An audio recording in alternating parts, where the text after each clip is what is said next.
ಆತ್ಮೀಯ ಬಂಧುಗಳೇ, ಪ್ರೀತಿಯ ನಮಸ್ಕಾರ. ನಾನು ನಿಮ್ಮ ಪ್ರೀತಿಯ ಗಾಯಕ ನಟ ಶಶಿಧರ್ ಕೋಟೆ ಮಾತಾಡ್ತಾ ಇದ್ದೀನಿ, ಬೆಂಗಳೂರಿಂದ. ಓಂ ಶ್ರೀರಾಮ ಜಯ ರಾಮ ಜಯ ಜಯ ರಾಮ ಜಯ ಜಯ ರಾಮ.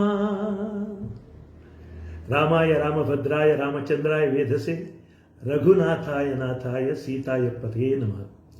ಐತಿಹಾಸಿಕ ದಿವಸ ಇದೇ ಜನವರಿ 22.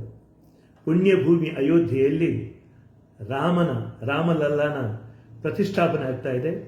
ಇದು ನಮಗೆಲ್ಲರಿಗೂ ಕೂಡ ಅದ್ಭುತವಾದ ಕ್ಷಣ. 500 ವರ್ಷಗಳ ಸತತ ಪರಿಶ್ರಮದ ಫಲ ಈ ಒಂದು ನಮ್ಮ ಕನಸು ನನಸಾಗ್ತಾ ಇದೆ. ನಮಗೆಲ್ಲರಿಗೂ ಅಯೋಧ್ಯೆಗೆ ಹೋಗೋದಕ್ಕೆ ಕಷ್ಟ.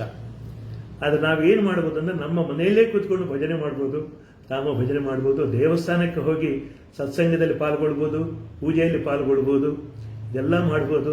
ಆಮೇಲೆ ವಿಶೇಷವಾಗಿ ಟಿವಿಯಲ್ಲಿ ನೋಡಿ ಸಂಭ್ರಮಿಸುವುದು. 5 ದೀಪಗಳನ್ನು ಉತ್ತರ ದಿಕ್ಕಿಗೆ ಅಂದರೆ ಅಯೋಧ್ಯೆ ದಿಕ್ಕಿಗೆ ಇಟ್ಟು ನಮಸ್ಕಾರ ಮಾಡ್ಬೋದು.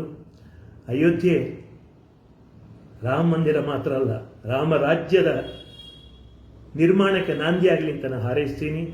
ಪ್ರೇಮ ಮುದಿತ ಮನಸೆ ಕಹೋ ರಾಮ ರಾಮ ರಾಮ ರಾಮ ರಾಮ ರಾಮ. ಎಲ್ಲರಿಗೂ ಶುಭವಾಗಲಿ. ಜೈ ಶ್ರೀರಾಮ್.